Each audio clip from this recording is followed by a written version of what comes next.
Live every Friday night, it's Bellator Fighting Championships, coming to Spike in January 2013. Bellator 78 from the campus of Wright State University in Dayton, Ohio. We open in the middleweight division with Dominique Steele versus Brian Rogers. Dominique Steele, I think they're referring to the steel in this guy's jaw and head. The shots he took against Brian Rogers. Brian Rogers landing rights, lefts, elbows over the top. Dominique Steele staying on his bike, angling out of danger, getting back to the center of the cage every time, but a much more measured pace from Brian Rogers, picking his shots from the outside. Dominique Steele always in his face, but took a ton of damage in this fight. But stunningly enough, Brian Rogers unable to finish. You see here this sequence, 2, 3, 4, 5 shots in a row, but Dominique Steele finishes out the fight but loses via unanimous decision. Brian Rogers now 10-4 in his pro MMA career.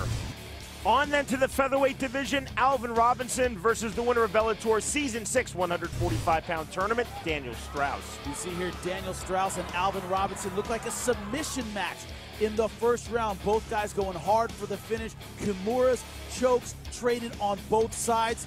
You see here going for the guillotine was Daniel Straus, not able to finish. In round number 2, it started looking more like a Daniel Straus fight as Alvin Robinson began to wilt under the pressure, ground and pound takedowns, and here on his back, Daniel Straus able to get the rear naked choke finish against an outstanding Brazilian Jiu-Jitsu black belt. Great finish for Daniel Straus. And the submission win for Straus comes with 9 seconds remaining in round number 2.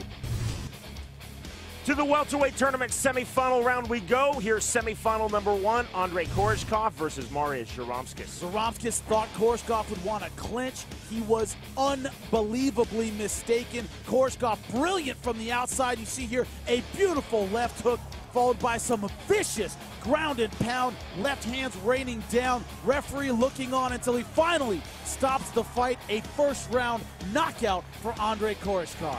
The time of the finish for the 22-year-old Russian, 2 minutes 14 seconds of round number 1. Koreshkov is through to the welterweight tournament final. And he'll face the winner of semifinal number 2, Mihail Sarev versus Lyman Good. Lyman Good surprised a lot of people, myself included, in the first round, going straight for the takedown against the submission specialist. Had his way on top, nice ground and pound, great control, great pressure. The submission game of Sarev not really a factor in that opening round. Then round number 2 on the feet, and Sarev surprisingly doing well in the kickboxing against the powerful Lyman Good. And then Lyman landed this jab, scraping the eye. Complained it was a finger in the eye. We certainly didn't see it. Neither did the referee. And you see here, stopping the fight via TKO in the second round. Lyman Good gets to the finals. So the final is now set in Bellator's Season 7 welterweight tournament. It is Andrei Koreshkov versus Lyman Good. For the latest Bellator news and information, it's Bellator.com.